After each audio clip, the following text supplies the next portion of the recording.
ओम शांति। आज है 19 सितंबर, शिव बाबा की साकार मुरली। आज मीठे बाबा कहते हैं, तुम्हारा काम है अपने आप से बातें कर पावन बनना। दूसरी आत्माओं के चिंतन में अपना टाइम वेस्ट मत करो। प्रश्न, कौन सी बात बुद्धि में आ गई तो पुरानी सब बातें छूट जाएंगी। उत्तर, हम बेहद बाप की संतान हैं तो विश्व के मालिक ठहरे, हमें देवता बनना है। कौन कौन सी लाइनें बोली बाबा ने? हम बेहद बाप की संतान हैं तो विश्व के मालिक ठहरे, हमें देवता बनना है। ये बात बुद्धि में आ गई तो पुरानी सब बातें छूट जाएंगी। तुम कहो ना कहो, आप ही छोड़ देंगे। उल्टा सुल्टा खान पान शराब आदि खुद ही छोड़ देंगे। कहेंगे वाह, हमको तो ये लक्ष्मी नारायण बनना है। 21 जन्मों का राज्य भाग्य मिलता है तो क्यों नहीं पवित्र रहेंगे। ओम शांति। बाप घड़ी घड़ी बच्चों का अटेंशन खिंचवाते हैं कि बाप की याद में बैठे हो। बुद्धि कोई और तरफ तो नहीं भागती। बाप को बुलाते ही इसीलिए हैं, बाबा आकर हमें पावन बनाओ। पावन तो ज़रूर बनना है और नॉलेज तो तुम किसी को भी समझा सकते हो। ये सृष्टि का चक्र कैसे फिरता है, किसी को भी तुम समझाओ तो झट समझ जाएंगे।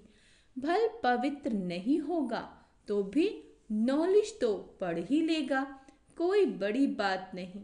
84 का चक्र और हर एक युग की इतनी आयु है, इतने जन्म होते हैं, कितना सहज है।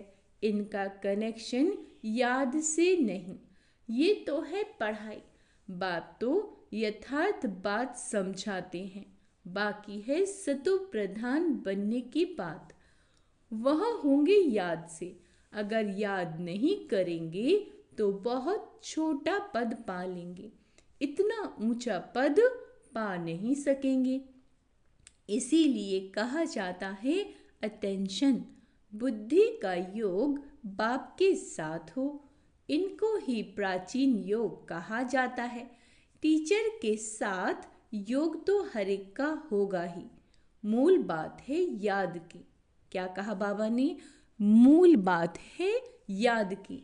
याद की यात्रा से ही सतो प्रधान बनना है और सतो प्रधान बन वापस घर जाना है।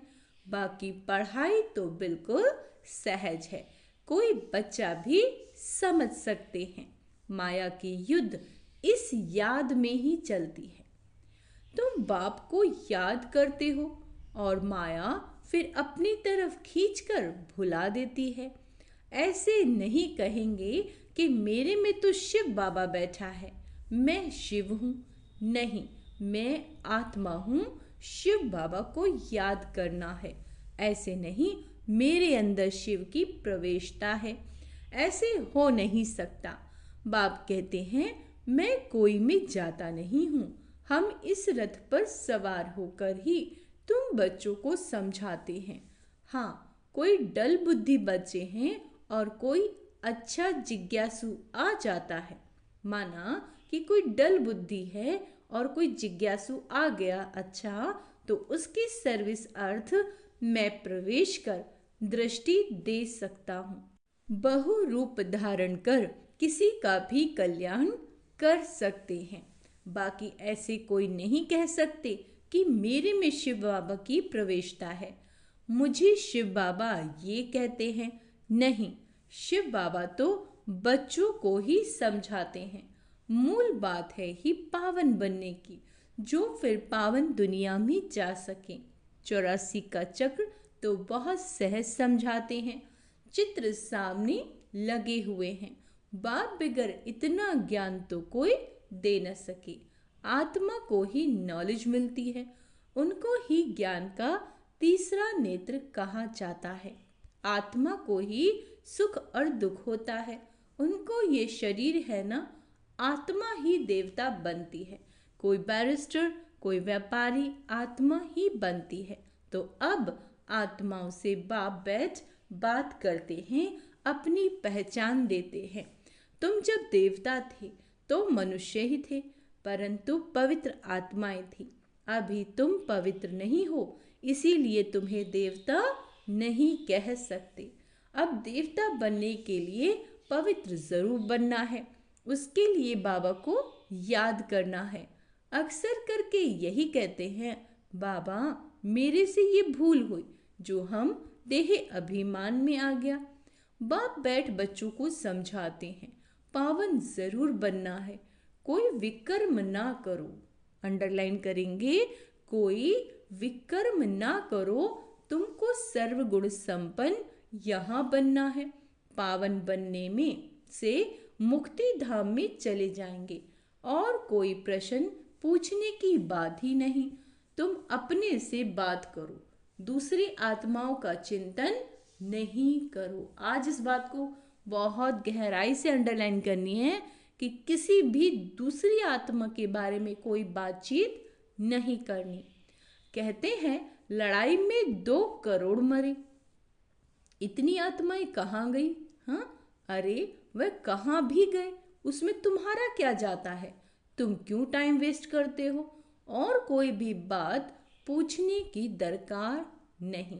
तुम्हारा काम है पावन बनकर पावन दुनिया का मालिक बनना, और बातों में जाने से मूंझ पड़ेंगे। कोई को पूरा उत्तर नहीं मिलता तो मूंझ पड़ते हैं, है ना, कंफ्यूज हो जाते हैं। बाप कहते हैं मन मना भव, देह सहित देह के सब संबंध छोड़ो, मेरे पास ही तुमको आना है। मनुष्य मरते हैं तो जब शमशान में ले जाते हैं उस समय मुख इस तरफ और पांव शमशान की तरफ रखते हैं। फिर जब शमशान के पास पहुंचते हैं तो पांव इस तरफ और मुख शमशान की तरफ कर देते हैं। तुम्हारा भी घर ऊपर में है ना, ऊपर में कोई पतित जा न सके। पावन बनने के लिए बुद्धि का योग बाप के साथ लगाना है। बाप के पास मुक्ति धाम में जाना है। पतित हैं इसीलिए तो बाप को बुलाते हो कि हम पतितों को आकर पावन बनाओ, लिबरेट करो। तो बाप कहते अब पवित्र बनो। बाप जिस भाषा में समझाते हैं उसमें ही कल्प कल्प समझाएंगे। जो भाषा इनकी होगी उसमें ही समझाएंगे ना। आजकल हिंदी बहुत चलती, ऐसे नहीं कि भाषा बदल सकती है, नहीं। संस्कृत भाषा आदि कोई देवताओं की तो है नहीं। हिंदू धर्म की संस्कृत नहीं है, हिंदी ही होनी चाहिए। अच्छा, फिर संस्कृत क्यों उठाते हैं? तो बाप समझाते हैं यहाँ जब बैठते हो तो बाप की याद में ही बैठना है, और कोई बातों में तुम जाओ ही नहीं। इतने मच्छर निकलते हैं, कहाँ जाते हैं? अर्थक्वेक में ढेर के ढेर फट से मरते हैं, आत्माएं कहाँ जाती हैं? इसमें तुम्हारा क्या जाता है? तुमको बाप ने श्रीमत दी कि अपनी उन्नति के लिए पुरुषार्थ करो, औरों के चिंतन में मत जाओ, है ना। ऐसे तो अनेक बातों का चिंतन हो जाएगा।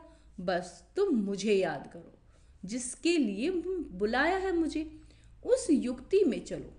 तुम्हें बाप से वर्षा लेना है, अर्थात बेकार की बातें नहीं करनी और बातों में नहीं जाना। इसीलिए बाबा घड़ी घड़ी कहते हैं अटेंशन। कहाँ बुद्धि तो नहीं जाती, भगवान की श्रीमत को मानना चाहिए ना, और कोई बात में फायदा नहीं। मुख्य बात है पावन बनने की, यह पक्का याद रखो। हमारा बाबा बाबा भी है, टीचर भी है, प्रिसेप्टर भी है, ये ज़रूर दिल में याद रखना है। बाप बाप भी है, हमको पढ़ाते हैं, योग सिखलाते हैं। टीचर पढ़ाते हैं तो बुद्धि का योग टीचर में और पढ़ाई में जाता है। यही बाप भी कहते हैं, तुम बाप के तो बन गए हो, बच्चे तो हो ही, तभी तो यहाँ बैठे हो, टीचर से पढ़ रहे हो। कहाँ भी रहते बाप के तो हो, है ना। फिर पढ़ाई में अटेंशन देना। शिव बाबा को याद करोगे तो विकर्म विनाश होंगे और तुम सतो प्रधान बन जाओगे। यह नॉलेज और कोई दे ना सके। मनुष्य तो घोर अंधियारे में है ना।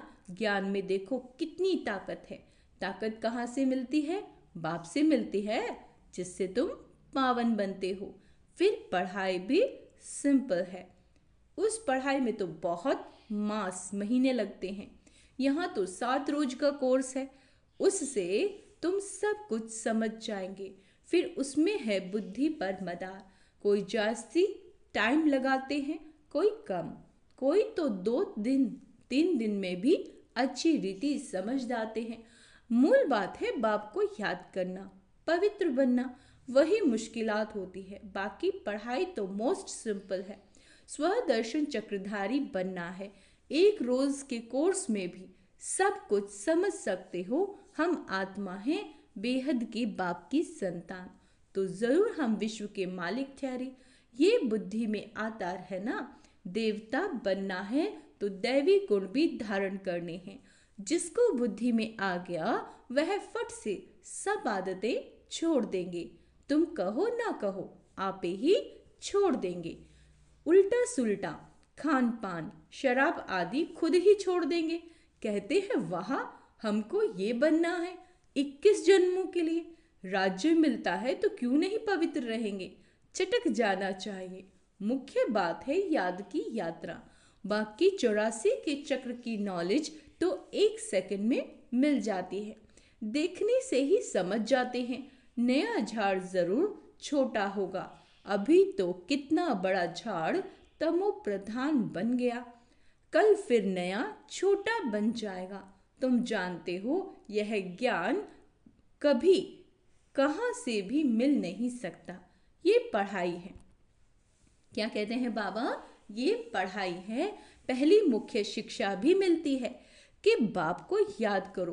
बाप पढ़ाते हैं, ये निश्चय करो। भगवान वाच्य, मैं तुमको राजयोग सिखलाता हूँ और कोई मनुष्य ऐसे कह न सके। टीचर पढ़ाते हैं तो जरूर टीचर को याद करेंगे ना। बेहद का बाप भी है। बाप हमको स्वर्ग का मालिक बनाते हैं, परंतु आत्मा कैसे पवित्र बनेगी यह कोई भी बता नहीं सकते। भल अपने को भगवान कहें व कुछ भी कहें, परंतु पावन बना नहीं सकते। आजकल भगवान तो बहुत हो गए, मनुष्य मूंझ पड़े हैं। कहते हैं अनेक धर्म निकलते हैं, क्या पता कौन सा राइट। भल तुम्हारी प्रदर्शनी व म्यूजियम आदि का उद्घाटन करते, परंतु समझते कुछ भी नहीं। वास्तव में उद्घाटन तो हो ही गया है। पहले फाउंडेशन पड़ता है, फिर जब मकान बनकर तैयार होता है तब उद्घाटन होता है। फाउंडेशन लगाने के लिए भी बुलाया जाता है, तो यह भी बाप ने स्थापना कर दी। बाकी नई दुनिया का उद्घाटन तो हो ही जाना है। इसमें किसके उद्घाटन करने की दरकार नहीं। उद्घाटन तो स्वतः ही हो जाएगा। यहाँ पढ़कर फिर हम नई दुनिया में चले जाएंगे। तुम समझते हो अभी हम स्थापना कर रहे हैं, जिसके लिए ही मेहनत करनी होती है। विनाश होगा, फिर ये दुनिया ही बदल जाएगी। फिर तुम नई दुनिया में राज्य करने आ जाएंगे। सत्य की स्थापना बाप ने की, फिर तुम आएंगे तो स्वर्ग की राजधानी मिल जाएगी।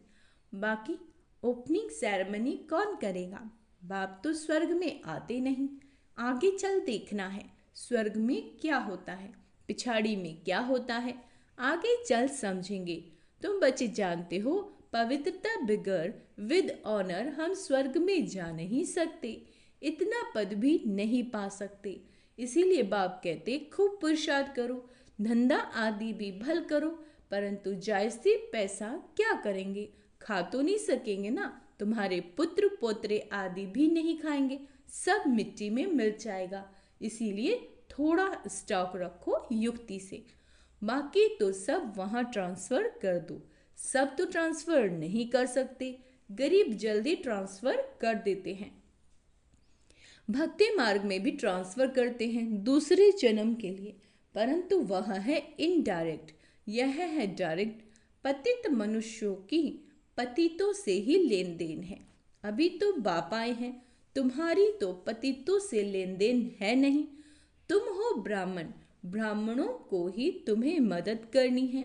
जो खुद सर्विस करते उनको तो मदद की दरकार नहीं। यहाँ गरीब साहूकार आदि सब आते, बाकी करोड़पति तो मुश्किल आएंगे।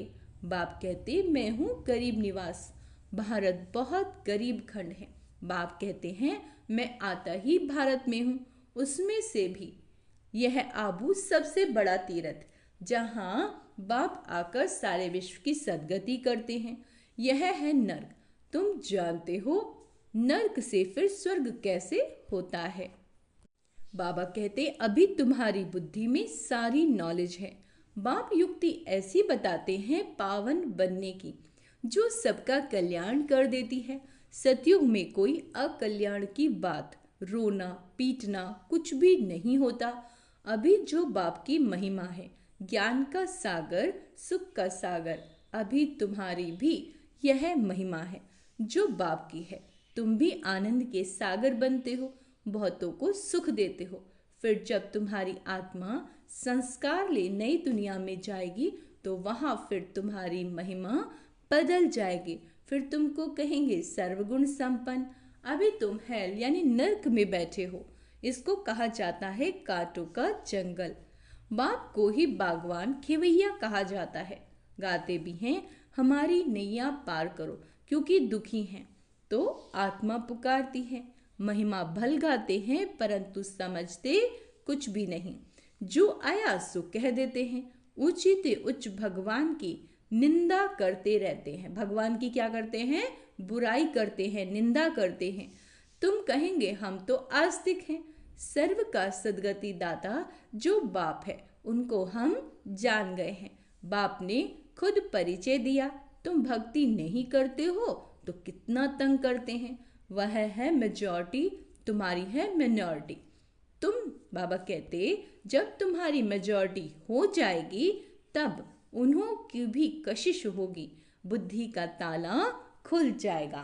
अच्छा, मीठे मीठे सिकीला दे बच्चों प्रति माता पिता बाप दादा का याद प्यार और गुड मॉर्निंग। रूहानी बाप की रूहानी बच्चों को नमस्ते। हम रूहानी बच्चों की रूहानी बाप दादा को याद प्यार गुड मॉर्निंग। नमस्ते मीठू बाबा, शुक्रिया बाबा, शुक्रिया। भूल चूक क्षमा करना बाबा। धारणा के लिए मुख्य सार, अपनी उन्नति का ही चिंतन करना है। अंडरलाइन करेंगे इस बात को, अपनी उन्नति का ही चिंतन करना है, दूसरी किसी भी बात में नहीं जाना। पढ़ाई और याद पर पूरा अटेंशन देना है। मुरली को पढ़ना है बार बार, सुनना है बार बार, उसके पॉइंट्स लिखने हैं, क्योंकि जितना हम मुरली पढ़ते हैं फिर हमारा ऑटोमेटिकली ही योग लगता है। बाबा कहते बुद्धि भटकनी नहीं चाहिए और बातों में। अब बाप डायरेक्ट आए हैं, इसीलिए अपना सब कुछ युक्ति से ट्रांसफर कर देना है। पतित आत्माओं से लेन देन नहीं करना।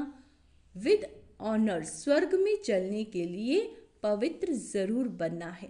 वरदान, मन और बुद्धि को व्यर्थ से मुक्त रख। मन और बुद्धि को व्यर्थ से मुक्त रख। ब्राह्मण संस्कार बनाने वाले रूलर भाव।